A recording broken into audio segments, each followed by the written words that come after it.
Hot Mic is brought to you by Red Wing Shoes of Fargo. Built to last. 3003 Main Avenue, Fargo. Hot Mic with Dom Izzo. Really? Really, Dom? No. I like what Dom's doing. Okay. Dom Izzo. Jeez, come on, Dom. What do you think I am, a magician? Yeah, I'm fired up, Dom. What else could I say? Absolutely. It was great to get on the field, and then Dom came up to me, and I'm trying to walk away from me. I just wanted to enjoy myself out there. Hot Mic. Great job.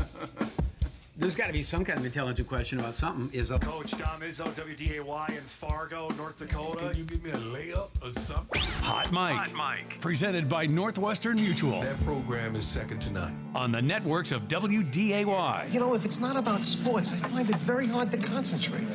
Here's Dom Izzo. Good Monday morning. Welcome, everybody, to Hot Mic on WDAY Extra. Good morning to our friends in Sioux Falls watching on KSFL TV and in Western South Dakota on KNBN, and for everyone streaming our show on the Mountain West Plus app, welcome. And to our faithful friends at Inforum.com, we say good Monday morning and happy start of a new week. And for those getting ready to go back to school in Fargo, get ready for construction everywhere. Just driving around both Fargo and Moorhead this weekend. It's going to be fun for the school buses to get everywhere they need to go. But we are ready to roll. It is Monday. It is officially game week for those that are playing in either it's week 0 or week 1, depending on your line of thinking there. For everybody else in North Dakota, 2A, 3A schools, they start playing on Thursday. We have games this week. Everybody else playing on Friday. The Dragons play on Thursday. UND plays on Thursday. And there's a Bison football game on Saturday. So, yeah, it is here. The Vikings play their final preseason game on Friday as well. We will show you that. I can't say highlights of what went transpired to the game with the Ravens coming up in our first segment. But it just feels it. You know, it's a little overcast today. It's going to be warm today. So it doesn't feel necessarily football weather, but went outside with the dog this morning. I'm like, all right, it just feels like here we go. Like the house is emptied out here at my house. So it definitely feels like, all right, fall has officially arrived. And with that, the anticipation is there. Just getting things ready for what we got coming up this week. And we got a ton of stuff coming just 9 to 11, I can tell you, between now and Friday of what we got on tap and lining everything up. It just gets the old juices flowing. Like, all right, here we go. This is the nonstop craziness for the next, I'd say, 8 months. It's not just football season, because once we're done with that and we get to basketball, we're going till basically when we're done with State B baseball in Minot this year. So hang on. It's about to, the tidal wave about to hit. It was fun to watch our first game of the week on Friday night out in Valley City. Field looked great. I think the Highlanders would have liked to play a little bit better, but Velva was awfully good from that first Friday night across the state of North Dakota, and we'll get you that coming up in our best of the weekend in due time. A lot to get to. The Bison game coming up here with Jacksonville State. We're going to get to that as get our first real taste of what Jack State brings to it. We've talked, I think, just a little bit about them. We had Thomas Ashworth on last week. If you missed our conversation with him, it was really good stuff on Jack State and the transition up for them and how successful they have been. We're hoping to have Coach Kelly join us this week on the show. We've sent out a few overtures there. We'll see if that's able to happen. I can tell you, though, starting this week, every Thursday, between 10 and roughly 10:40, we will have North Dakota State defensive coordinator Grant Olson, North Dakota State offensive coordinator Dan Larson will join us every Thursday between 10 and 11, basically, on the show to get us ready. So that's new this year. Really excited about that. Our conversations with Gio have always been great, going back to when we started doing this thing almost 7 years ago. Anniversary's coming up here in a couple weeks.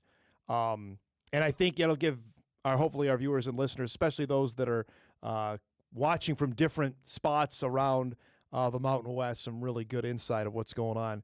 They're not going to give away too much. We'll try, but that's a new feature. And for you fans up north, you mentioned we're keeping our FCS connections. Sam Herder's going to join us, as I mentioned, each and every Wednesday. Eric Schmidt will join us each and every Wednesday. The head football coach of the University of North Dakota will be with us throughout the football season. So we're loaded for bear here, folks, and we're really excited about that. That's on top of Lockway back tomorrow because it's the Dragon opener coming up on Thursday night. I know how much people have an affinity. I ran into Steve's daughter, Kate, when we were up at Bison Fan Day last week, and said didn't miss the show.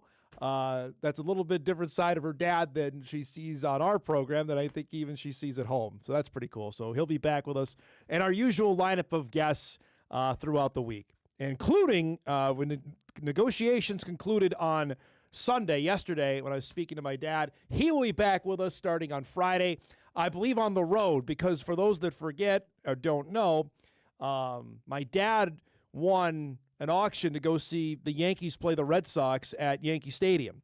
And, of course, Mother Nature intervened, and the game got rained out in June.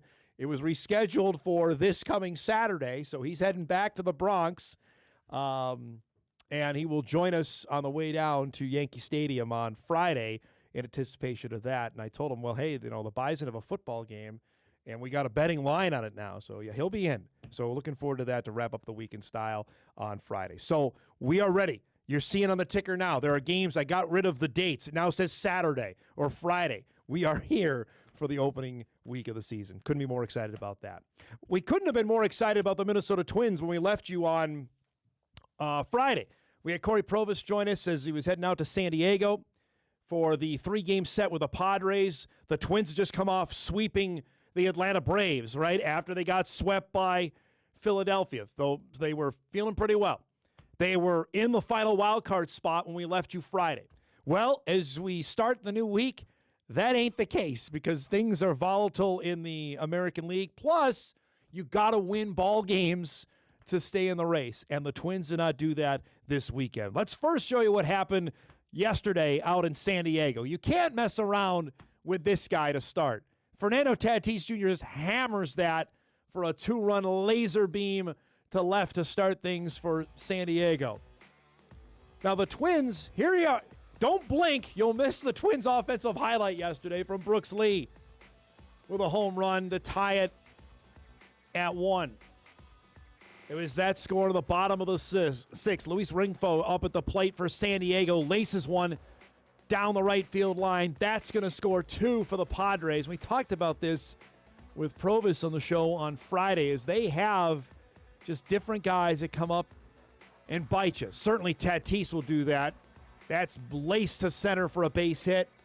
Xander Bogaerts scores. I mean, they don't score a ton of runs, but they got hitters. That makes it a 5-1 score. Jackson Merrill did unbelievable damage this weekend, both in the field and at the plate. That's crushed to right, a 414-foot shot. That made it 6-1. You can't leave a ball there. I don't care who's hitting. Twins bullpen, which had been nails, not so great yesterday. Travis Adams got tagged for a couple. Taylor Rogers did as well. Is that one? Tatis just had an unbelievable game yesterday. 2 home runs. He drove in 4. You think he got all that one? Padres roll 8-1 over the Twins and sweep Minnesota. Twins scored 8 runs in the 3 games. The Padres scored 21 in the 3. Bailey Ober goes 5. Again, you're not going to win with your starters going 5. Relying on the bullpen this much. Remember, we saw that 2 years ago when things imploded, when they lost the division lead in late April and into September. Thunderberg, Hoffman, Adams, and Rogers cleaned things up after that. So here we go today in the standings after where we left you on Friday, where the Twins had the last wild card spot. Well, when you get swept, that's going to change things dramatically. So now the Twins sit 3 teams behind Texas for the last spot. The Rangers and Guardians are actually tied. Texas has the tiebreaker.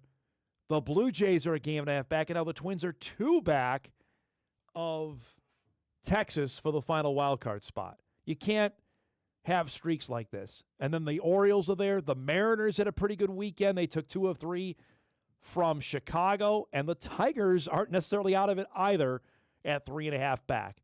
This stat to share with you before we show you what happened Saturday night, which really irritates me about what went down with the Twins this weekend.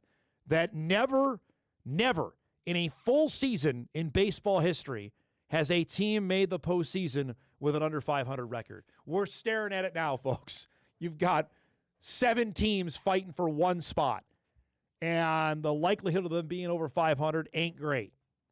So conjure up memories of the NFC West circa 2010, 2009, whatever the year it was that Seattle won it with a under 500 record. Heck, I think it happened last year in the NFC South that Carolina made it. We're staring at that here in the American League Wild Card in 2026. Now, let me show you what happened Saturday. So the Twins had played a great ball game prior to the 6th inning of the game Saturday. Here's what went down. They're up 5-2 in the game, right? And things just imploded in the bottom of the 7th. Jake Cronenworth laces one down the left field line with the bases loaded. Again, the Twins bullpen did them no favors. After another pretty solid start from Dean Kramer, this hit from Cronenworth plates 2. Here's the game right here. Manny Machado grounds one to Kalen Culpepper. He goes to third and threw the ball away.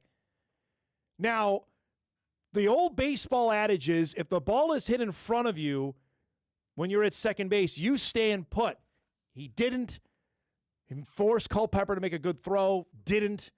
Padres tied the game, and then after that, former Twin great Ty France delivered a big hit. Fernando Tatis Jr. delivered a hit, and it was all over after that. Twins gave up 4 runs in the 7th. If you were fading like I was, sitting on my couch watching this happen Saturday night, straining to keep my eyes open, that woke me up. And then, Mason Miller came in, and we know what happened there in the 9th inning. Now, plenty of conversation was centered on what Culpepper did there on that ground ball in the 7th inning. And again, at least how I was taught, if the ball is hit in front of you when you're standing on second, you're not going. Right? Instead, the base runner forced it to happen. Cronenworth comes in to score because I don't know if we can cue up the play again. Cronenworth comes in, the ball's hit right in front of him. And again, the old adage, you don't go. Personally, I don't think it was that terrible of a throw by Culpepper at shortstop, but it ended up obviously getting away from Brooks Lee, and Cronenworth scores what ends up being the game-winning run. And that's just a tough break. And that certainly mitigates the great weekend. Thanks, guys. This is the ground ball here. I mean, it's not a terrible throw. Cronenworth comes in, and that ties the game. And then after that, the Padres had everything going and end up taking the lead and win the game. You mark those down, those kind of little plays when you're a half game back, when you're a game back, when you're trying to make up ground. That's a game you got to win. You're going up. You're in the bottom of the 7th inning. The Twins were up 5-2. You got to win that game. You just got to. Kramer was really good. Went 5 1/3, 3 hits. Struck out 5. They got to Casey Mize, former Tiger. He gave up 3 home runs to start the game. Keyshaw was great. Culpepper hit a home run. Brooks Lee hit a home run. I mean, I watched the start of it, like, all right, here we go. And that's just a brutal, brutal loss. No rest for the weary here. They're right back on the airplane last night, and they start a series in Sacramento. And the A's, and you heard Corey talk about this on the show on Friday, the A's are bad. So if you're going to have a get-well series, here's the time to do it. Because the Athletics are dinged up. They're 30 games under 500. You got to sweep here. And I know it's hard to say that. It's hard to do that. But after this past weekend, that's all the Twins do. They got swept by Philly, sweep Atlanta, got swept by San Diego. Now here come the Athletics. And we know what happens after this week. Then it's the Tigers and the White Sox for basically 2 weeks. So the huge part of the schedule looms starting Friday. You got to take care of business against Oakland. And you'll remember last month they beat the A's 2 out of 3, but the first game they got shut out. Then won 2-0, then won 11-8. So the games with the Las Vegas A's playing in Sacramento didn't go as easily as they'd hoped. 8:30 tonight and tomorrow, then an 8 o'clock start coming up on Wednesday. All right. I saved it enough now to show you what happened on Saturday at U.S. Bank Stadium. The Vikings were playing the Ravens. And we all know the bulk of the work was done Wednesday and Thursday with the joint practices. So Kyler Murray didn't play. We were going to see Justin Jefferson. We didn't see any of the guys, the main guys. J.J. McCarthy did start for the Minnesota Vikings in this game against Baltimore. And to say it was beyond a mixed bag is probably being kind to him. He had this throw to Ty Felton, which will be on every highlight reel today in breaking down his performance. That was great. It was a tough throw. Felton made a great catch, went up and got it, right? That's the highlight of the day. There ain't no doubt about it. 50 yards, and the Vikes are set up here to score right away to start the game.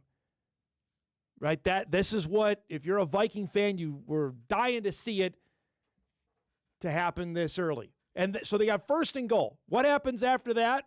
Okay, a little flare out here. That gets him down inside the 5. All right. That'll work. Second down, not so great. This throw to the end zone is like 1,000,000 miles an hour. I'm not sure what. I mean, I get it. You're trying to overlay it over a defender here, but you threw it like Roger Clemens in 1985. That's way too hard. Now, here's the play that's been dissected on 4th and goal to Miles Price, and he just overthrew him. He just overthrew him. And you can't have that. They got nothing out of it.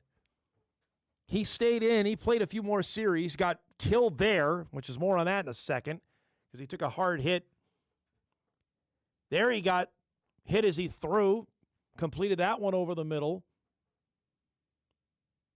Carson Wentz would come into the next series. That one too tall. 5 of 10 for 81 yards in the first quarter. That one tipped away, couldn't complete that. And then you obviously see what happened to start the game. So he said afterwards, just throws I got to make. Wes Phillips called great plays, but at the end of the day, I know I can hit those throws. It's great to have that experience logged in and that data logged in to be able to make that throw next time. I wouldn't say I felt sped up. It's just sometimes you hit and sometimes you miss. And, it's just one of those things. It's what preseason is all about. Now, the more newsy stuff is when Kevin O'Connell came to the podium after the game Saturday and said that McCarthy was planned to play longer in the game, but the quarterback got, quote-unquote, banged up. And you saw the 2 plays in a row, he got hit in his knees, right down lower body area on back-to-back plays, which included the Mike Green sack where he went down hard. McCarthy said he didn't anticipate the hits caused any damage that would lead to him to miss a game. But that is the underlying factor on this. Regardless of how he played, his frequency, tendency, however we want to phrase it, to get hurt, because it happened, obviously he missed his entire rookie year. Then after the Falcons game, right, after the birth of his child, he got hurt there, missed, 5 or 6 games. Got hurt again late last season. Now this. Because to me, as you're staring now at final preseason game coming up on Friday night with Denver, what's the quarterback scenario here for KOC? Is he play? Because I think originally maybe McCarthy plays again in the final preseason game. I don't know how much Carson Wentz needs to play. Maybe it's an all Max Brosmer game. And we know Brosmer got dinged up in the first preseason game against the Giants. Because now, and ESPN brought this forward, and this is something we've been talking about for a while, because now it's not a battle between, obviously, QB1 is over. We know that. Now is Carson Wentz your backup? Because if J.J. McCarthy is fighting to be the number 2 and he's dinged up, then sounds like it's all Carson here. We'll wait and see on the extent of it, but I'm really interested to see what the quarterback lineup is the Vikings try. Maybe it's just Brosmer plays the whole game Saturday on Friday night. Wouldn't surprise me, considering this is, you've had your joint practice. We still have, crazy to say this, like 3 weeks before the season opener to lock in. The Kyler gets all the reps, and JJ, you get healthy. You stand over there and you get healthy. And Carson is the backup. We'll see, but it was, again, a complete mixed bag. The throw, the 50-yarder to Ty Felton, great. The two overthrow, the one in the back of the end zone, he threw it too hard. And the overthrow to Miles Price is just unforgivable, honestly. More on that later on in the show. We have a packed Monday lineup. Excited to rock and roll to start a new week. Our guest lineup is brought to us by Northwestern Mutual. Our guy Jeff Kolpack back with us this morning on the road, wrapping up some vacation time, but good enough to give us a few minutes today to start our week off right, to get us ready for the Bison and the Gamecocks. We'll get Jeffrey's thoughts on fall camp. The position battles are, as we say, over. The Bison are relatively healthy heading into the opener.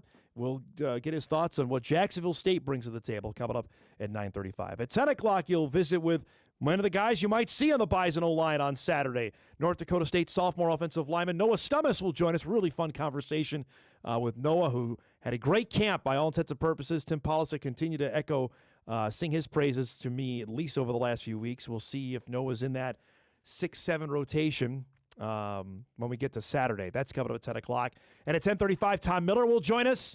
UND has its first press conference coming up at 11:15 this morning. There's some breaking news that happened over the weekend considering Lance Rucker, UND's top defensive player. We got word at Grand Forks. I started hearing it Friday night. There was something up, and CBS Sports ran with a story Saturday that Rucker injured his foot.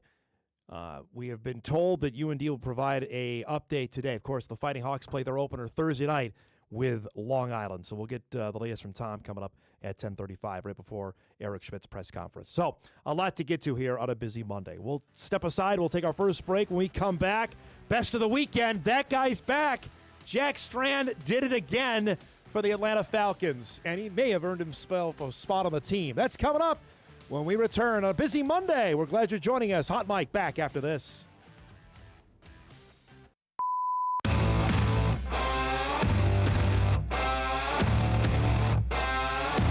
All right, best of the weekend time. We do it each and every Monday in this time segment. It's always great to get some different submissions. Appreciate what we got this weekend. There's no better story right now. I get the Bison are playing a football game, FBS opener on Saturday, than what's going on with Jack Strand. There just isn't. And we saw it last week bubble up in Atlanta's preseason opener against Denver when the former Dragon QB got in the game and produced. All right. It went to an nth degree on Saturday. The Falcons are playing the Colts. And here's how I know it went crazy good. The NFL, on its own social media account, put out a highlight reel of Jack Strand. Middle of the day Saturday. I got back home from running a few errands and saw this. This is what he did. He came and Cooper Rush started the game, and he was pretty good. Went 10 of 11 to Cooper Rush. Strand said, all right, look at that. That's a really good throw over the middle. How about one more? Look at, he can move too. The legend grows here. I'm telling you. He's going to make the team. He throws another touchdown. 12 of 17, 212 yards. There's a throw. Throws a touchdown. Only got sacked once. He ran it 9 times for 22. That's a great throw there. It's a really good catch as well, but you got to put it there. Come on, Atlanta. Pull the trigger. I mean, Deshaun Watson just got named starting quarterback in Cleveland. So, I mean, there are... and he ran it for a score, too. What are we doing? Penix is back practicing. Tua is what he is. This is their starter. You don't realize it, Atlanta Falcons. More and more people were blowing this up on Saturday, saying, boy, the Division II guy from Moorhead, he's all right. Like, yeah, we've been telling you that for 2 years, and now he's had it. What a fantastic game for Jack Strand, and we will see what happens. Atlanta plays, I may mention, final game of the preseason is on this weekend as the Falcons wrap up. They've got the Dolphins. That game is Friday night in Miami. That'll be fun because Cam Miller, you figure, Cam Miller and Mark Gronowski are going to play in that game for Miami, and you got Jack Strand on the other end. Let's go. Pretty good stuff there. We'll have Steve Lockway tomorrow, as I mentioned on the show, to chat about his former QB1. Now, it might be QB1 in Atlanta. We'll see. So from the weekend, holy cow. Shout out to the Velva Aggies. We had Coach Matt Weidler on the show on Friday. They looked awfully impressive. The number 2 ranked team in Class A football. They were all that and then so. This is a phenomenal catch. I don't know if we got this on First Down Friday on Friday night, but by the way, shout out to our crew. Now we have replays on our Game of the Week stuff. Watch this catch. This is tremendous. Tipped it to himself, made sure he got possession and stayed in bounds. That is fantastic. Peyton Wilder got his first start at QB and played the part for the Aggies. There's another really nice throw and catch. Honestly, in Class A, last couple years, it's been Velva and Langdon. And we know with Central Cass and Kindred having moved out, those might be the teams again. That's a really nice catch in the end zone. Raider Barstad scored a touchdown early. Added Logan Vincent was really good. I know Wilder talked about that on Friday's show. All Valley City, Velva, 44-6 over Valley City in their opener. We'll just keep our eyes on what the Aggies do. It's them and Langdon Area Munich. Langdon won by $1 billion as well on the road on Friday at Oaks. Those are the teams that are contending in Class A. Lastly, in 9-man, Lemoore Litchfield Marion has been runners-up. They've been the bridesmaids each of the last 2 years in North Dakota 9-man football, having lost to New Rockford Cheyenne. They come in ranked again number 2 in the preseason poll. Well, they open up their season against Hatton Northwood on Friday night. LLM didn't mess around. Andre Van Eden was fantastic. Opened the scoring. I mean, he ran all over the Thunder on Friday night, by the way. Shout out to Lemoore's /baseball football field. Is one of my favorites in the state. Just from you could see the outfield wall out there. I mean, how many people thought, okay, LLM can't be good anymore, that the Thielges kid is gone. He's playing for the Bison. Well, here to tell you, they're still loaded for bear. 50-20, they won their opener over Hatton Northwood. For everybody in Region 1 and North Dakota 9-man football just shaking their heads like, all right, here we go. How are we going to stop that? They looked all that and then some to start off 2026. Also, shout out to our friends in the western side of the state. The Region 4 Rumble produced some pretty good games on Saturday from what I saw in the finals that came in to get their seasons going. As I mentioned off the top, everybody else begins this week. We got 2A and 3A beginning their games. I believe Shanley and Century play Thursday, and then everybody else plays Friday to start the high school football season for the big schools in North Dakota. We'll check in Kindred and in Horace later this week. Kindred opens with Devil's Lake. That's a juicy game. And one of our games of the week, Horace has got Red River. We'll preview that with our guy Harvey McMahon. That's coming up on our show on Wednesday. I told you, we're loaded with stuff this week. Excited about that. All right, we'll break. We come back. Our guy Jeff Kolpack is waiting in the wings. It is Bison opening week. Give us thoughts on what he saw at a fall camp and look ahead to the opener with Jacksonville State. That's coming up when Hot Mike returns after this. This is Hot Mike. Hot Mike. On the networks of WDAY. WDAY. Here's Dom Izzo. It's that time. An author. Offensive production, number 1. Number 2. I forgot. Golfer. It'd be like going on a 3-person best shot, and we were saying, Kolpack, you got to make a 25-footer every time. You wouldn't putt first. I'd have Tim putt first. And one heck of a TV personality. This game is for the Cooper Cup. It's the Forum's Jeff Kolpack. 4. I should have yelled 2. All right, it is that time on a Monday morning. He's not sitting next to me. He's on the Zoom computer. Our guy Jeff Kolpack joins us. His appearances are brought to us each and every Monday by Northwestern Mutual. I have an email to read you because people miss you. Dom, I've seen Jeff hasn't been on his Monday time slot for the last 2 weeks. Is he still going to be on a Hot Mic in the future? You want to clear up this because people are worried you're not going to be on the show.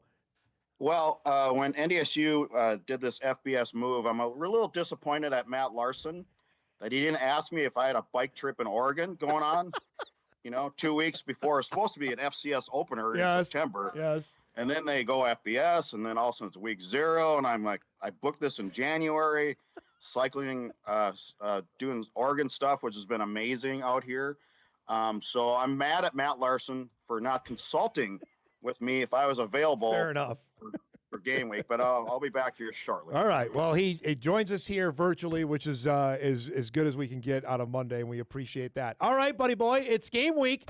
Here we go, week 0, and I can tell you the ticket sales are going. We're going to talk about that in the second hour of the show. I think we're trending towards a sellout. It feels, I don't know, obviously you're removed of the situation on the western side of the states right now, but there's some palpable energy here for the opener coming on Saturday.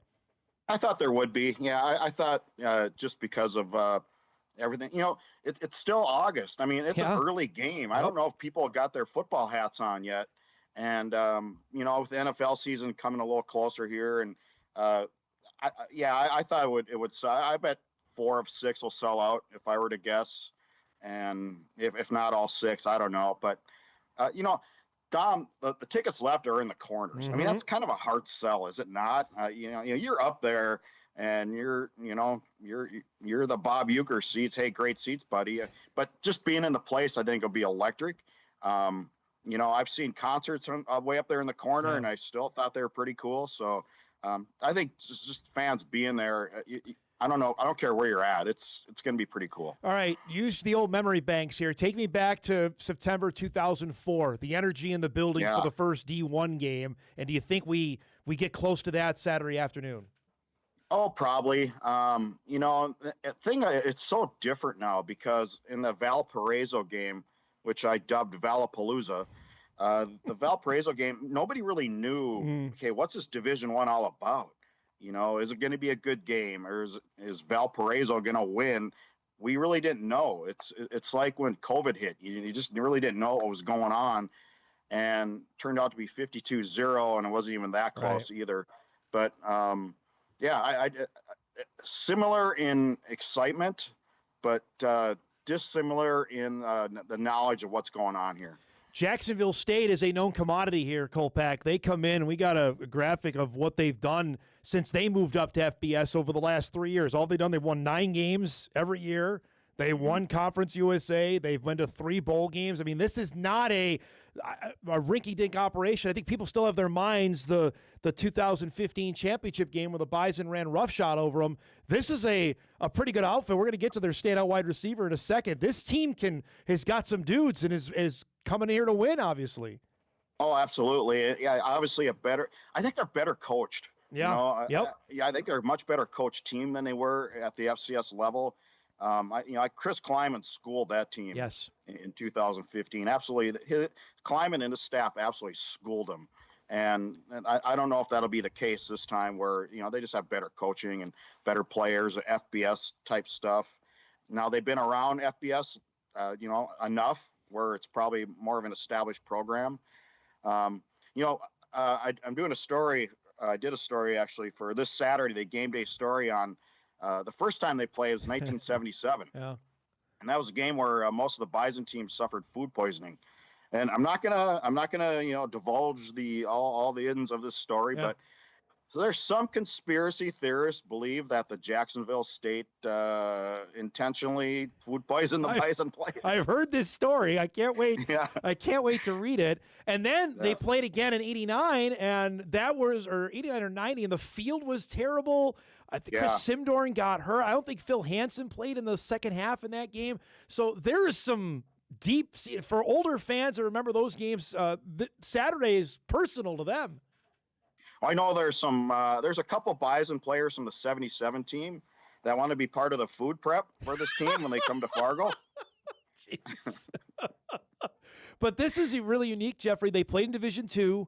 They played in the FCS, and now they're going to play in the FBS. There's not many schools that have that kind of long-standing rivalry. That's really unique between Jacksonville State and NDSU.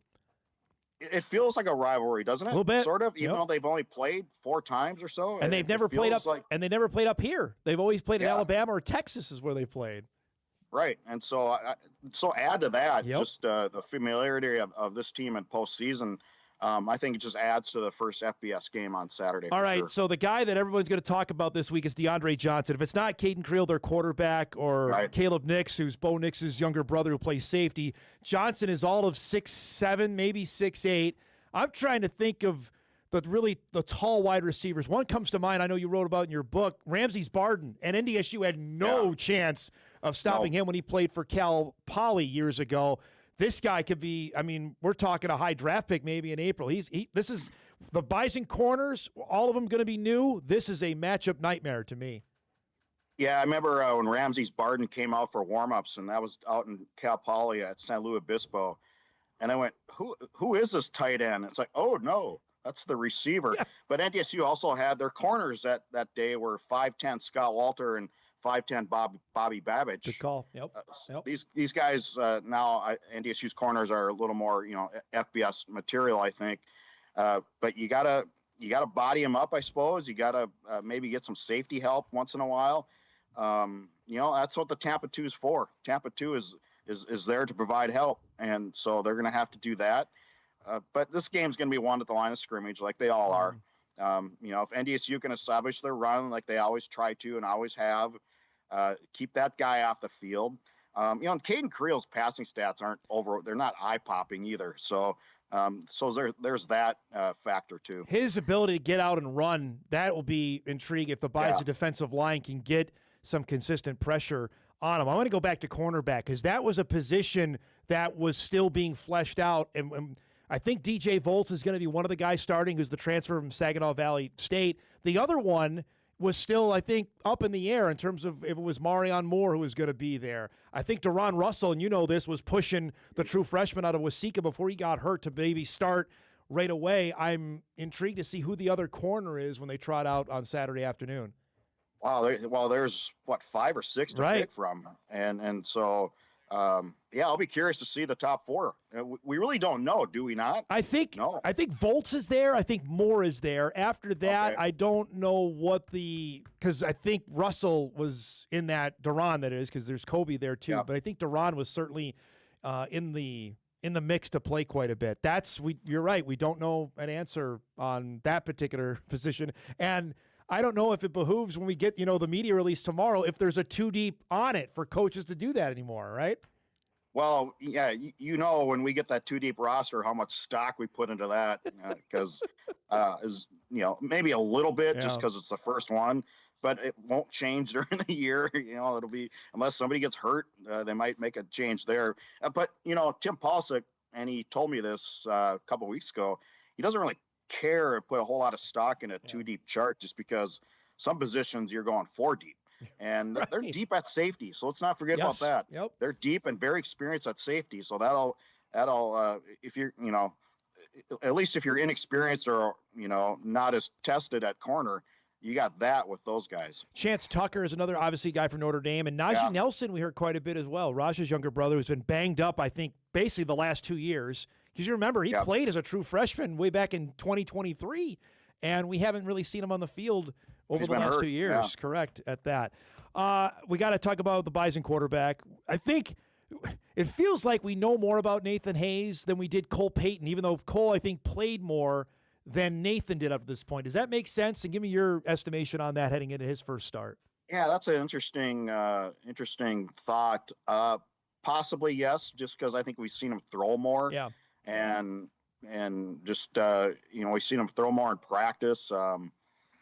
Maybe it's because Cole set the standard a little bit that you can be around 4 years and be productive your 5th year. We just sort of expect Nathan Hayes to take that baton, knowing the history of the Bison quarterbacks in the Division I era. So it's almost become an expectation that, if this guy is stuck around 4 years and he's probably pretty good. Yeah. He's probably pretty good. And so I think, and Cole erased that notion that, you don't have to be a 3-year starter to be really good in this program. So I think the fact that Cole took some of the hesitation off a guy starting on his 5th year, maybe has helped Nathan Hayes and our expectations of him. Is there one guy you're looking forward to watching this year, maybe we haven't seen a ton of yet, to get out there on the field and maybe produce in a larger role? Well, besides Nathan, of course. running back, I'm looking for one of those two guys, Miles Mitchell. Was this his year? We've heard a lot about him since he got here last year or enrolled early, a year and a half ago. So he's one guy.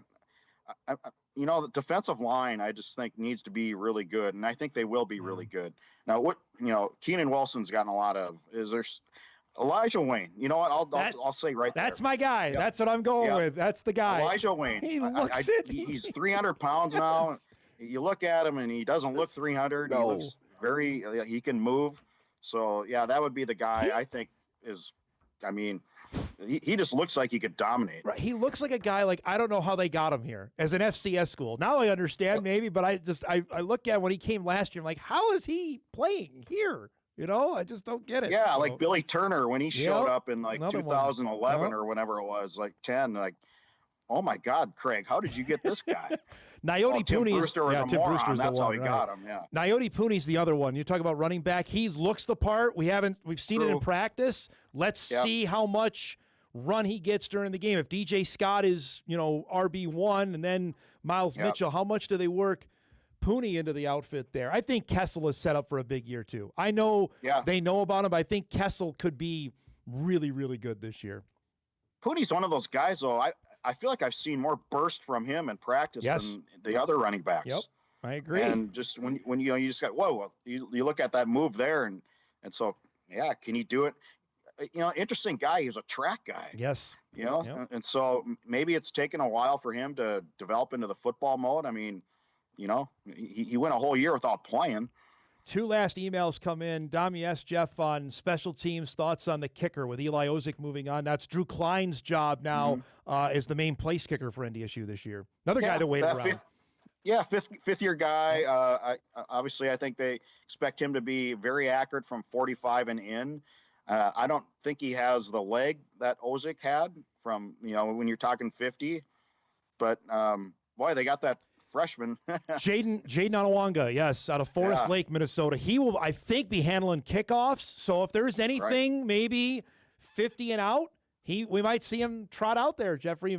I would not surprise me. I guess in one of the scrimmages, which we weren't allowed to see, he did just that. Yep. And the timing and everything. And again, good coaching. He maybe didn't have really good coaching in high school. You never know about these guys, on the specialists especially. And so he may have found some good coaching, and that's he may be the guy counted on to win a 55-yarder or something. Last one comes in. If Tom, you asked Jeff how he feels about maybe going to the Idaho Potato Bowl. We had one ESPN. I don't know. You're busy. You're out biking. ESPN has their projection is NDSU going to Boise to play Toledo in the Idaho Potato Bowl. Another one out today from our guy, Brett McMurphy. He doesn't have him going to the CFP now, by the way. He backed off of that. He's got NDSU going. He's got NDSU going to the Arizona Bowl to face Western Michigan. So what do you make of that? Well, I have my prediction column coming out tomorrow on the season. Okay. And I'll just say I have the eyes on going to the Snoop Dogg Bowl. Okay, that's the Arizona Bowl. Okay. Yep. All right. Yep. So, maybe. You know what? People knock these bowl games, you go into the Lay's Potato Chip Bowl or whatever. Don't knock it. The people that are knocking it have never been to one. Correct. And we've talked to people, people, the FBS reporters and the Star Tribune guys. Fans have a blast at these things. No doubt. It's different. It's different bowls. It's a different part of the country. So you don't go to Frisco every year. Well, experience something else. Well, they could go to Frisco. There's 2 bowl games there. They still could end up going there as well. Looking forward to year 32. Jeffrey covering Bison football. Safe travels back home. We will see you Saturday morning for Bison game day. All right. Yeah, all right, Don. Wouldn't want to cover anybody but you. I appreciate that. There he is, Jeff Kolpack. He joins us each and every Monday at 9:35. His appearances brought to us by Northwestern Mutual. He'll be back in studio with us next Monday to unpack game number 1. Our traditional Bison video blog will be back again this year. We've been doing that for 15, 16 years, which is crazy to say that out loud.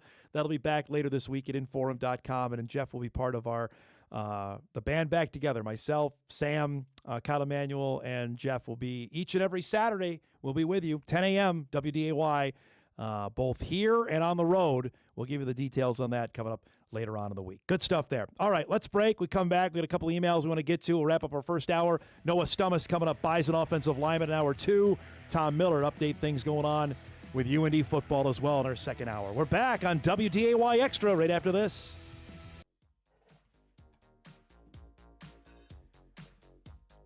All right, wrapping up our first hour. Thanks to Jeffrey for joining us from Oregon.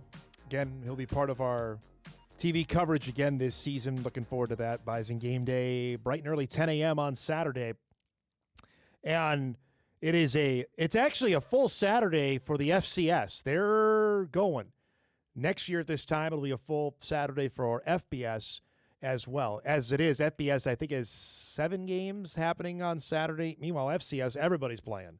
UND, we mentioned, plays Thursday. The Jackrabbits play Saturday. USD plays Saturday. We'll be keeping an eye on a couple of those games as well.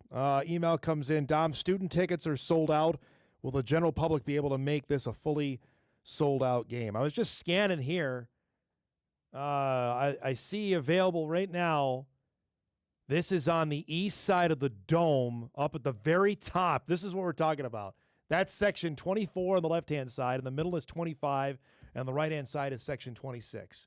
That's what is available right now, which is a stark contrast when we looked at this a couple weeks ago. It's going to sell out. There was a big surge that happened yesterday morning and on Saturday morning of people gobbling up tickets there. So it's trending in that direction that it certainly looks like we're heading towards a sellout here. I'm looking at Chris Murray, who covers Nevada football. He was posting some bowl projections as well and some predictions for this week. He has the Bison beating Jacksonville State 23-20. Remember, there's 4 Mountain West teams that play this weekend. UNLV plays the Capper Saturday night. I'm excited to watch that game when we get back from the Dome, whatever time we're out of the Dome. Probably won't be able to after 9, so right about kickoff.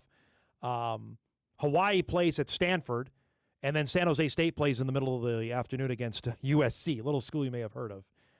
That might be a difficult road to hoe there for the Spartans, who are going with former Hawaii quarterback Luke Weaver as their guy at QB1. Dom, I don't know if Bison fans would be thrilled about going to Boise. See, I agree on that one. Because that would be, is let down the right word? Say that would not be what we signed up for, right? And that's to totally cast aspersions on the city of Boise or the bowl game itself. Never been there. But playing on a Monday at 1:30 in December may not go. I don't know what kind of crowd you'd have for that. You know, if you have a chance to go to Tucson, like that's where that bowl game is, the Arizona Bowl. Now we're talking, that's a whole different vibe there. Whole different deal. If it's Frisco, it's a whole different thing. All of that changes the mindset around the game. I don't know how many would sign. Yeah, I think people want to go to the blue turf, but to play Boise. I don't think they would want to go in December to play Toledo or Central Michigan or somebody like that, right? Again, I'm picking on the MAC here, but that's just, I think, bare bones on what we're talking about. We'll save a little bit of that for later on in the show because we've got a break here. When we come back, we'll start our second hour, and you'll visit with Bison offensive lineman Noah Stommes, his really unique story to North Dakota State and the family connections he has with Bison football and basketball. It's coming up when we start hour 2 on a Monday. We're back after this. This is Hot Mic with Dom Izzo, presented by Northwestern Mutual. All right, second hour ready to rock and roll here on a Monday morning.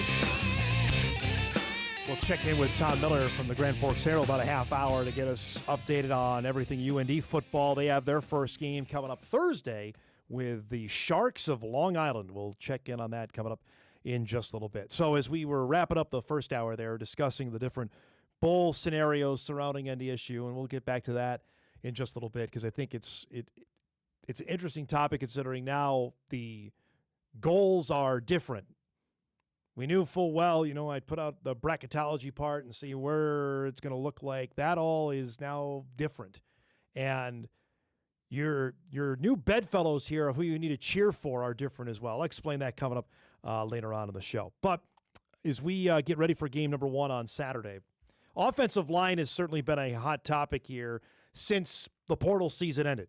North Dakota State saw Bo Johnson, All-American, move on to Vanderbilt. Saw their All-American center, Trent Fraley, move on to Michigan State. So there was work to do for Tim Polisic. Added Kenna Nene in the transfer portal out of University of Kansas. Likely he's going to be the starting right tackle for the Bison when they take the field Saturday afternoon. Looks like Josh Mangan is going to be the starting right guard with Nate Tosted's injury that is going to keep him out for a bit with an MCL injury. Looks like that Mangan's going to be the guy at right guard. Gage Schmidt is an amazing story. I profiled it yesterday at Inforum.com. I believe we talked to him during spring football that he will be a former walk-on, was put on scholarship in the spring, is going to be the starting center. The way he's performed has been really impressive throughout fall camp, and allowed to put Griffin Empey at left guard because there was the talk of maybe Empey might be the starting center, that they're going to have Empey at left guard. And then Ryan Babbitts is the freak show, the unicorn at left tackle who played as a true freshman last year, now is held on that job. But the intriguing part to me was, okay, who's 6, 7, and 8? Because last year the Bison were playing a lot of guys, still looking for some continuity. I think those 5 are going to be the ones they trot out there, with Tosted probably at 6 when he gets healthy. Coy Okeson, young man from Minot, North Dakota, from Bishop Ryan High School, has had a tremendous camp. And after he was injured last year and maybe slowed down his progression, he really had a good camp, is in that mix. And so is Noah Stommes, who I remember when he committed, and his size alone was just gargantuan, tall-wise. Now he's added it this way in terms of weight production, that he now certainly looks the part and is in that conversation to be one of the top backups on the offensive line. I visited with Noah last week at Bison Fall Camp, get his thoughts on how important this was for him, now in his 3rd year in the program, of a chance to finally get out there and play. Honestly, just the desire to improve fast, because we need it here on the offense. So I've been really trying to dig deep into the playbook and make sure that I know all the positions, and having that position flexibility will be a key for me, and also to our offense as well, that we have guys that can play multiple positions as well. So looking forward to that. You came in with some offensive linemen that may have got a little more notoriety than you, but tell me about, okay, I'm going to not necessarily buy my time, but I'm going to work at it. I'm going to earn a spot on the field. Yeah, I wanted to kind of prove I have earned it here, and I don't want to take that off any of the players that are improving here as well, but just kind of focusing on my path and what I need to do to earn a spot here is something I've been really working on since I've been here as a freshman. So have you noticed like things slowing down, or what have you noticed personally, like, all right, I know I'm getting it now? Yeah, I would say that, the offense is I've really been able to, key in on the details and understand my assignment each play, and that just makes the game that much slower for me, which helps me to understand, like, I need to be here at this point, and slowing the game down has been a big key for me.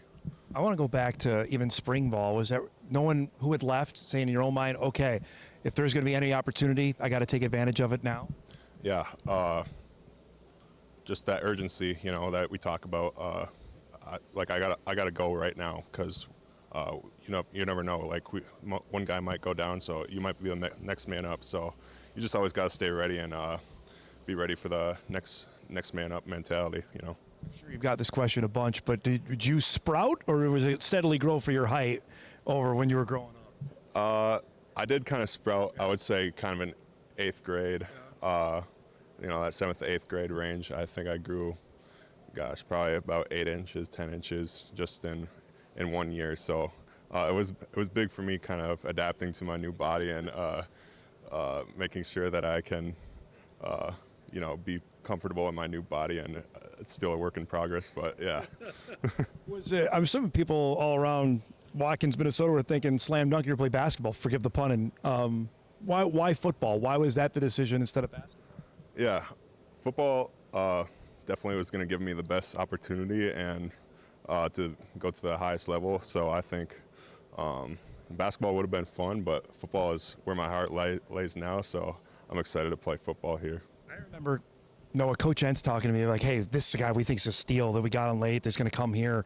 What do you remember about the recruiting process to say, okay, NDSU is where I want to go?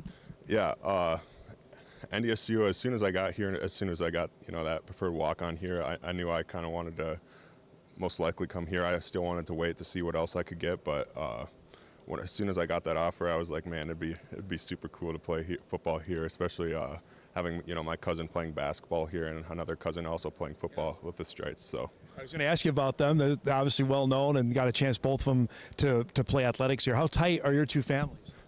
We're very tight. My mom was a Strite, so yeah, their dad and my mom were siblings growing up. So whenever we get a chance, we see each other. We both grew up as farming families, so we can connect a lot there. And yeah, they've always been role models to me, being older than me. So yeah, it's great having them around as well. All right, we're in the dog days of camp here. We're 2 weeks out from the opener.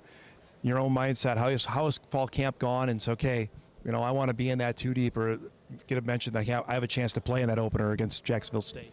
Yeah, I'd say it's been pretty exciting just to kind of try to earn my role, and whether that's starting on the offensive line or just understanding my ability. If I come in as a 6 extra offensive lineman once in a while on the field, then I have full trust in these coaches that they're going to put me in the best position possible on the field and put our team in the best position as possible as well. So I have full trust in them, and I'm looking forward to the first game is with Jacksonville State for sure. 6'6", probably 6'7", 300 pounds right now is what Noah Stommes' official height and weight coming in.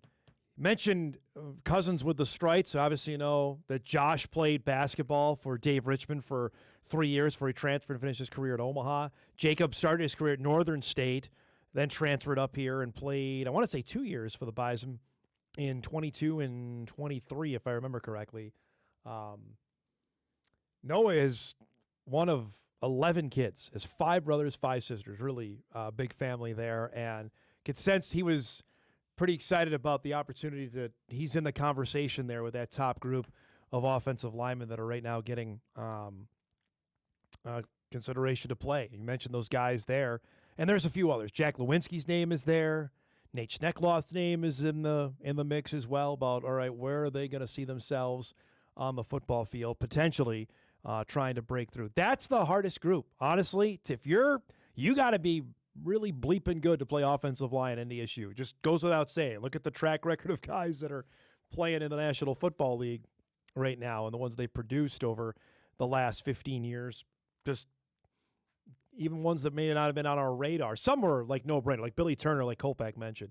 Dylan Radins, when he got here, like, yeah, that guy seems like he's a next-level kind of prospect. Ryan Babbitts fits that mode now to me once we saw him in the flesh last year in fall camp.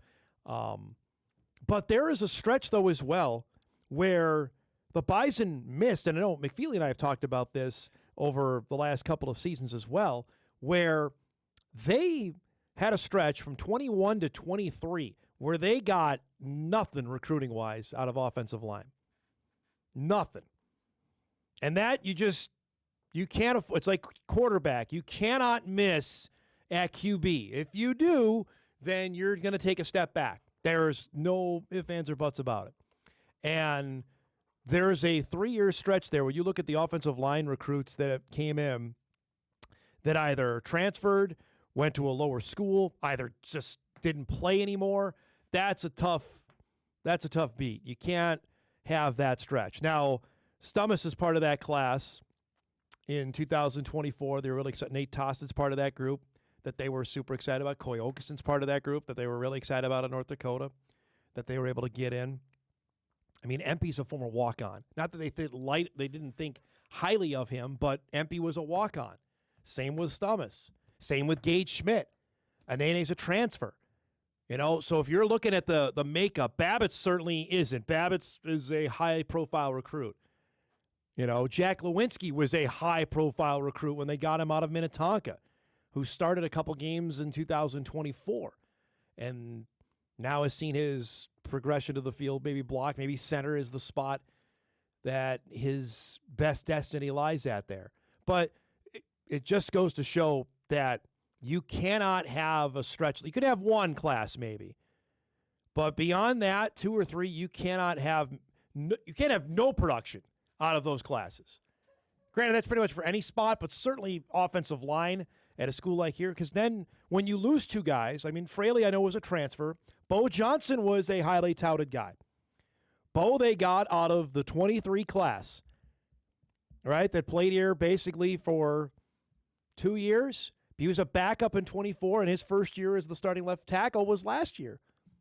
And that might become more the norm than anything, but that's part of the production I'm talking about. They hit on one. They got Bo.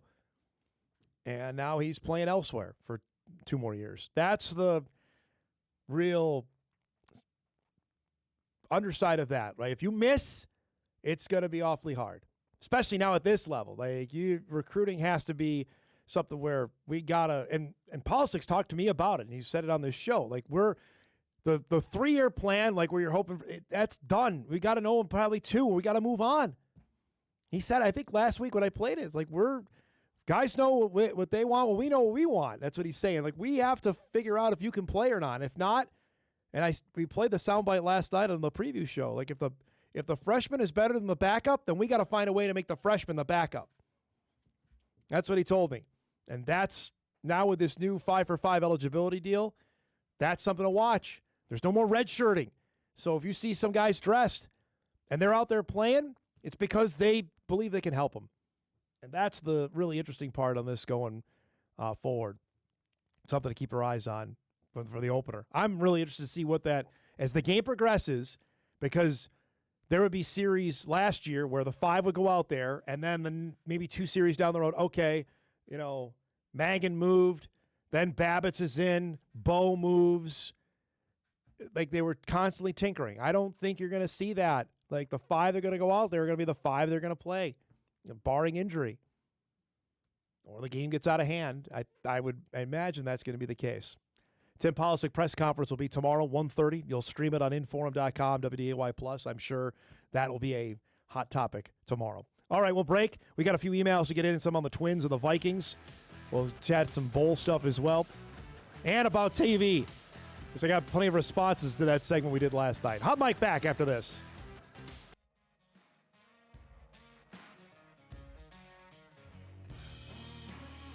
All right, welcome back, everybody.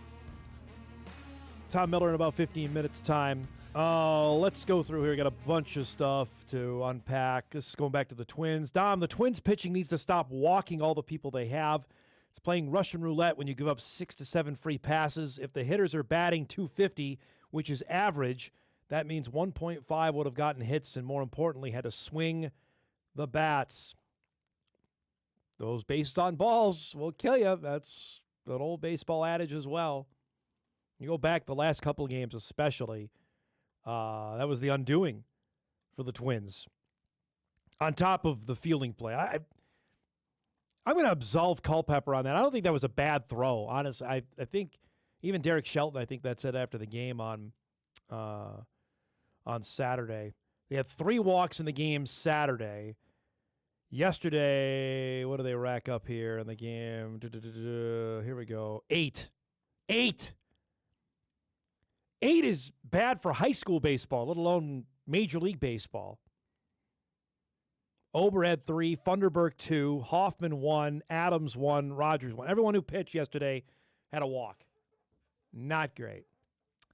You're not going to win on the bowl game. Dom, that would be the absolute worst scenario for the Bison in their first year of FBS. That is tying into the game in Idaho.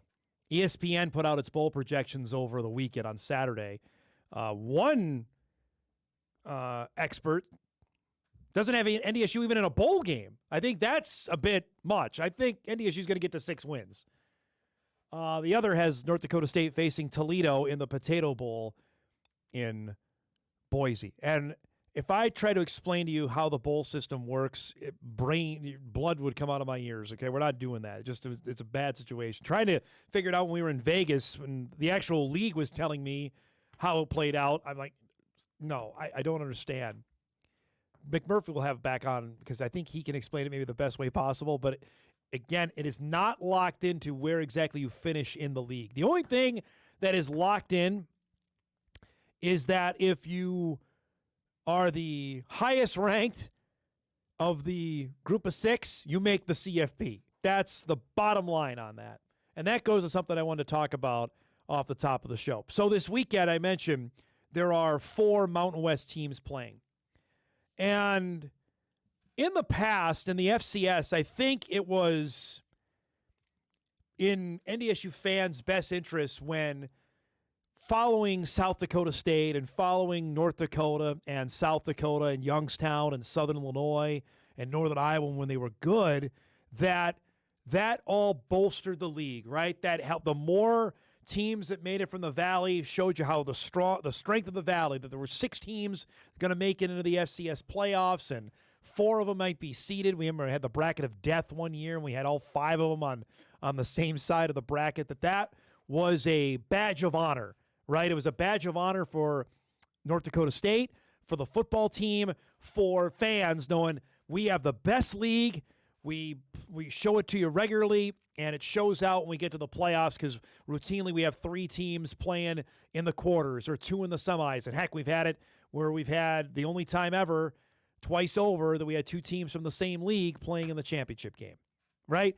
My premise of that is saying now as you look at the Mountain West, I think for the basis of understanding how the CFP structure works, if your league does well in non-conference games, it helps you down the road. So when you are in the tailgate lot Saturday and coherent enough to pay attention to the other games going on, when San Jose State's playing USC at 2:30 on Saturday on NBC, the goal there is for San Jose State not to get obliterated, right? Because that doesn't help anybody. It's for Hawaii to maybe beat Stanford. How good is Hawaii? We're going to find out on Saturday evening. They play, I think, at 6 o'clock after the Bison game starts, right? So let's find out how good they are. Hawaii, if the Mountain West gets a win over the ACC, that's a big bleeping deal. And then the last game on Saturday night is the Memphis game with UNLV. I'm going to sit here and tell you right now, that's a huge game. I know it's week 0, and we're not even to September 1st yet, but that is a CFP elimination game. The loser of that is likely out of the conversation of the college football playoff. That's how big this is, both for the American and for the Mountain West. And if you're a Bison fan sitting there like, okay, if North Dakota State can take care of business in its game with Jacksonville State, that's huge for the league. That coupled with a UNLV win and maybe Hawaii, then we're talking that's a huge weekend for the league. Because, again, remember this, for the CFP qualification process, that you don't necessarily have to win the conference championship to be the highest-ranked G6 team. I know it sounds asinine, and typically if you are ranked that high, you're going to be the conference champ, but it's not the automatic bid like it was the last couple of years, where James Madison won the Sun Belt and Tulane won the American. That's how they got into the CFP, because they were conference champions, and they were ranked higher than the ACC champ and whoever, the Big 12 champion. That's how they got in, right? That format is donezo for 2026. Now, the 4 powers all have an automatic bid. ACC, Big 12, Big 10, SEC all have an automatic bid. Okay? Then, if Notre Dame finishes in the top 11, remember they were just out of it last year. If Notre Dame is in the top, and come on, who's Notre Dame playing? I know they play Miami, but, I mean, every year Notre Dame's got a schedule that befits they play Wisconsin. Good luck in the opener on Labor Day weekend. But typically Notre Dame's going to be in that top 11. So there's 5, right? And then for the group of 6, so for the Pac-12, the Mountain West, the Sun Belt, Conference USA, the MAC,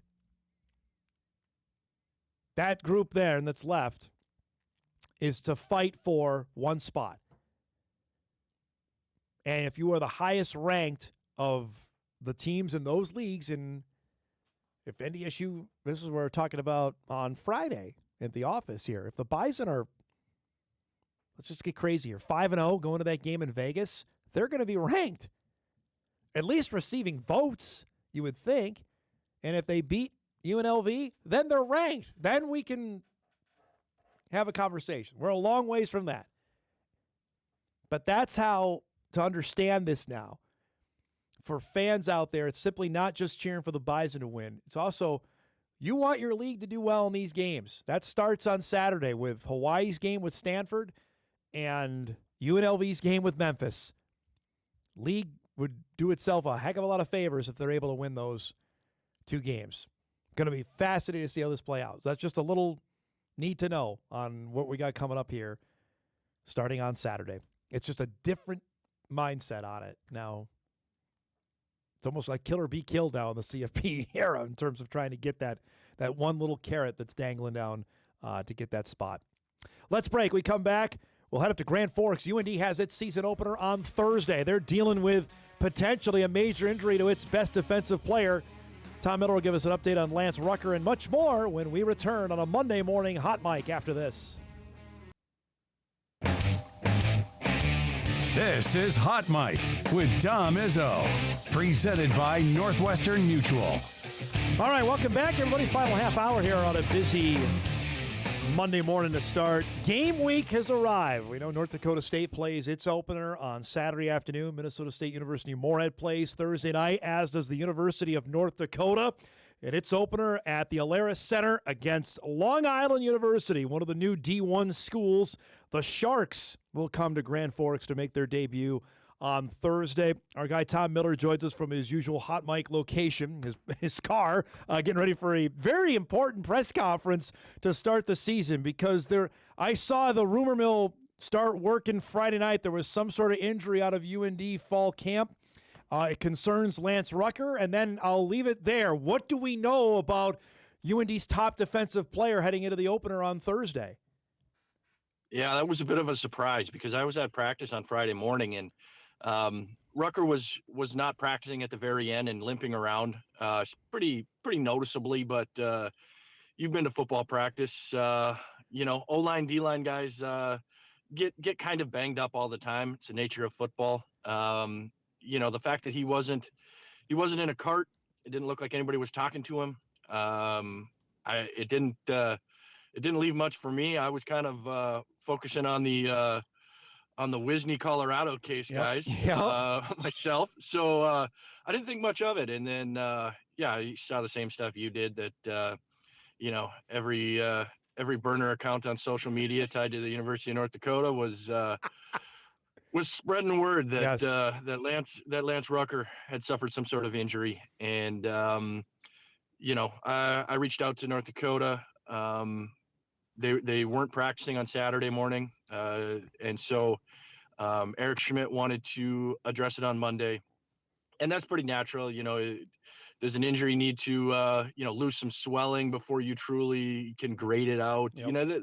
There are a lot of things with injuries that I think fans want immediate answers, and that's maybe not how this always works. So we'll learn a lot today, but I'm expecting Lance Rucker to miss a good portion of the season here. So Chris Hummer from CBS Sports 24/7 Sports reported Saturday afternoon. I know you wrote about this, that Rucker suffered a foot injury that'll force him to miss some time. A source tells CBS Sports. We don't know anything beyond that. We don't know if that's the exact deal, but from what you have gathered, it's something that he's not gonna be playing at least for a little bit. At least we know that, correct?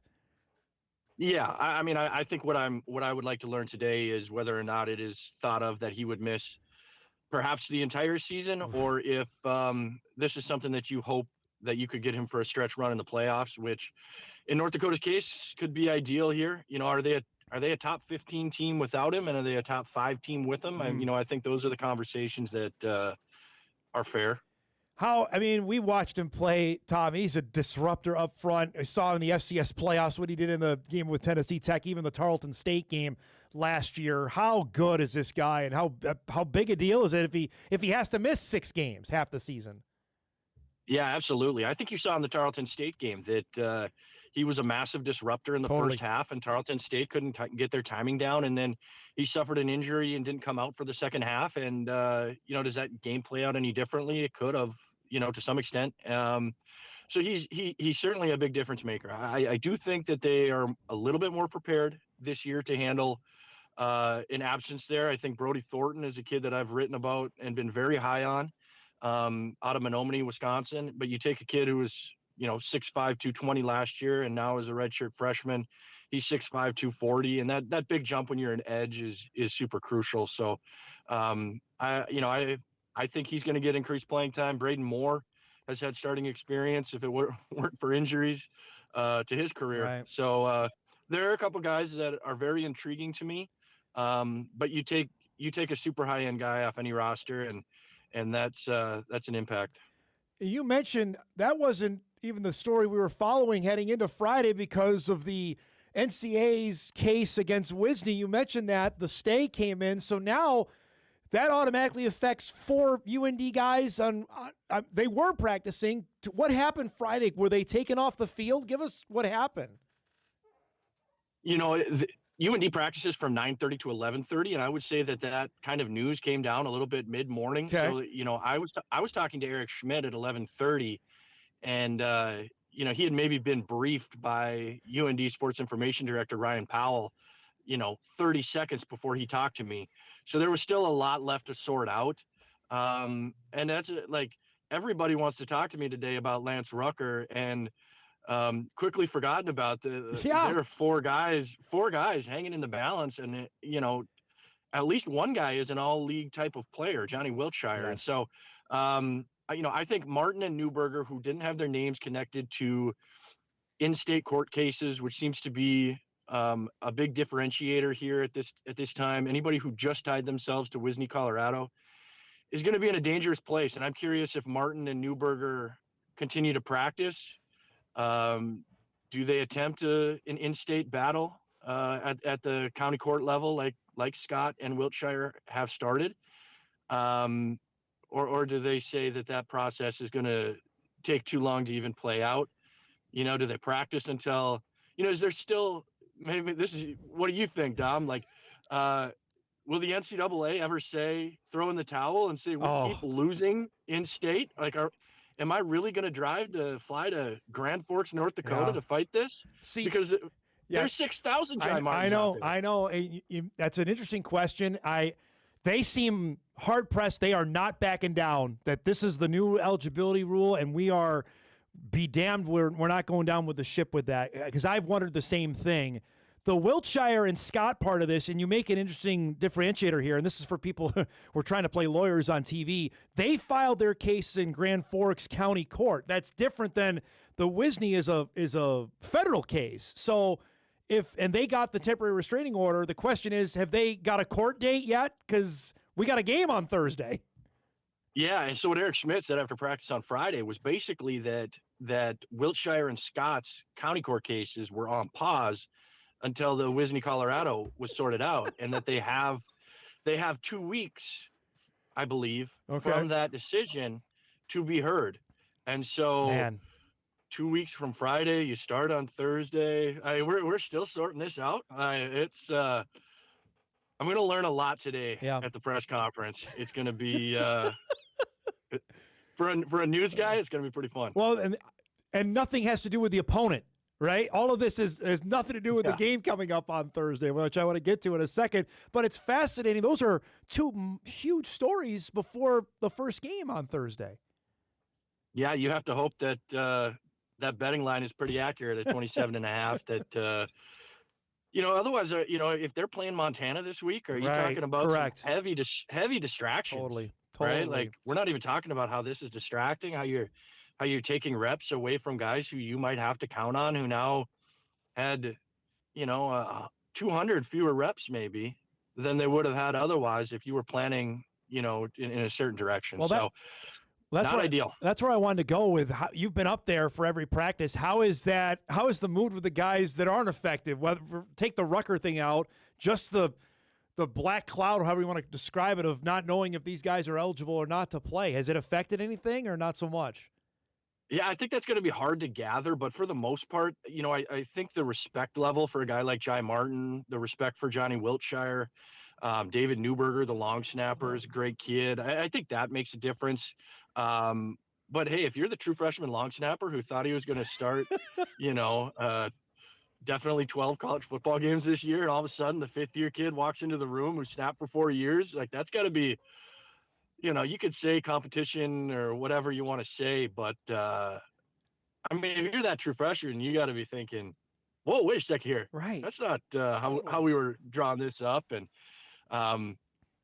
and now are those two guys disappearing? Like fascinating time here for the next 2 weeks. I got 2 emails to ask you. One is on ticket sales. What are we hearing for the opener? It's a rare night game at the Alaris to start things. Where are things trending for the opener on Thursday? Yeah, that's something I'm hoping to write about here as soon as we put a bow on some of these other storylines. But, late last week, North Dakota said that they were at about 3% attrition from a year ago on season tickets. That gap has closed. I would call it probably even on season tickets right now. But as we've talked about before, I'm sure that's a number that North Dakota needs to figure out how to grow.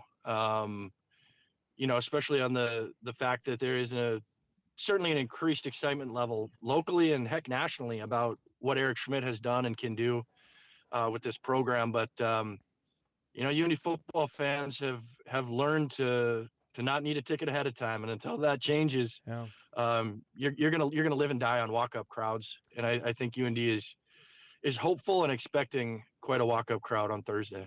So Long Island comes in, and you talked to me about this in the break. I totally forgot. They beat Eastern Michigan last year. They have an FBS win to their credit. What do we know anything about this team? You mentioned UND is a heavy favorite for this game on Thursday night. Yeah, Long Island was preseason number 3 in the NEC behind Central Connecticut and Duquesne. But other than that, what do I know about the Sharks? It looks like their 2 best players entered the portal after last season and both decided to come back. Safety and a dual threat quarterback. The dual threat quarterback ran for 90 some yards and 2 touchdowns against Eastern Michigan.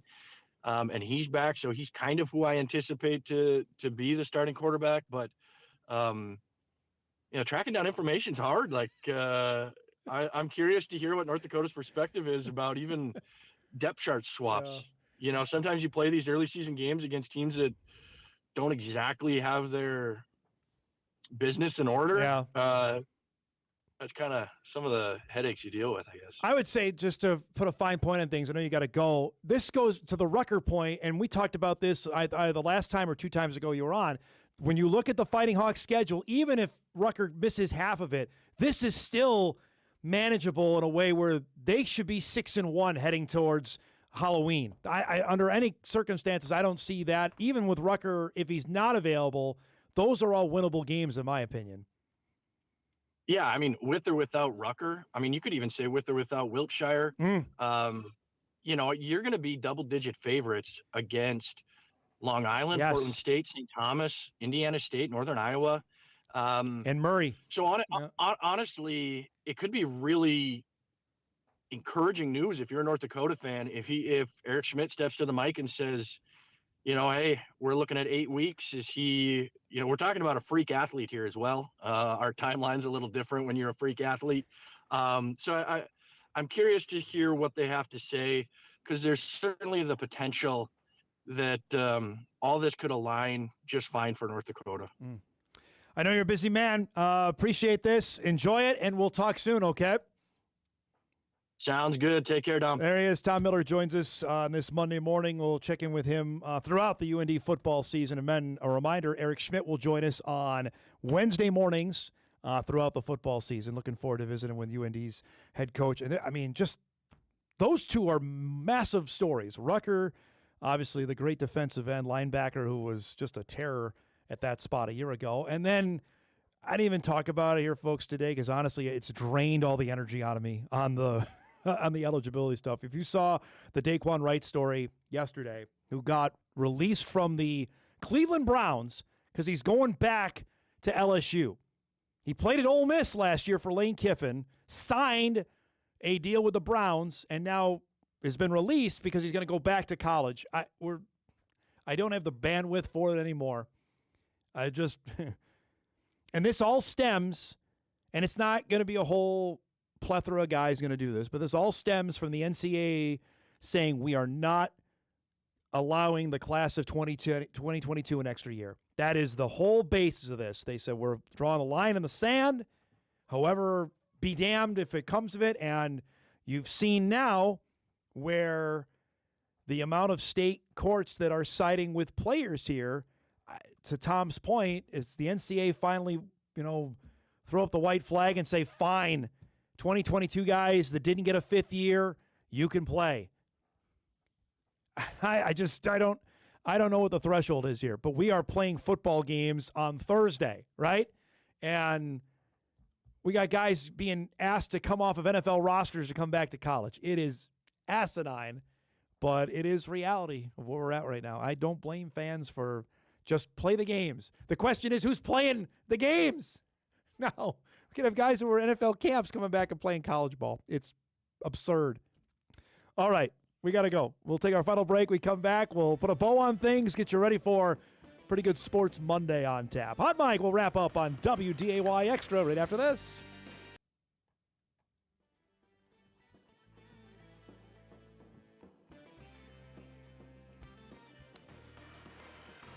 All right, wrapping things up here on a Monday morning.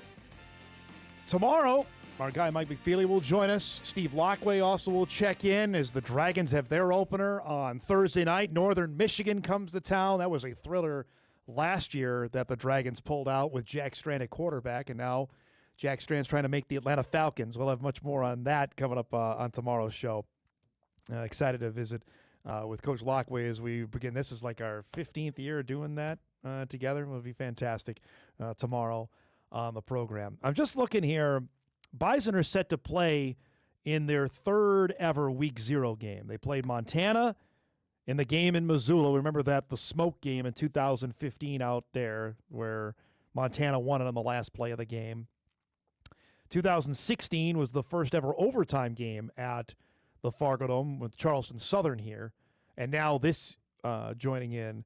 But all told, in August, they have actually played more games than you probably think. I've got 1, 2, 3, 4, 5, 6, 7, 8, 9, 10. Last year they played, the Citadel was in August. I think we're up to 12 or 13 times they've actually played in the month of August. The earliest date, though, was August 27th, which, going back to our conversation last week on the early starts to the season, we'll break that eventually, considering we're going to start playing football in the middle of August in the not-too-distant future on that. So stay tuned down the road for that. All right, a couple other headlines here that have broken. If you missed it earlier, the Browns, Todd Monken announced that Deshaun Watson is going to be the starting quarterback for Cleveland. If you missed the press conference he gave after the game on Saturday, the guy has no sense of reality around him because the fans were booing him. They don't want him there. I think Cleveland starts its first two games on the road, which he said it's going to be he said after the game it's basically like playing 17 road games this year, considering of how the fans treated him. They don't want him there. I don't know if the Browns want him. How bad is Shedeur Sanders if they're going with Deshaun Watson as the guy?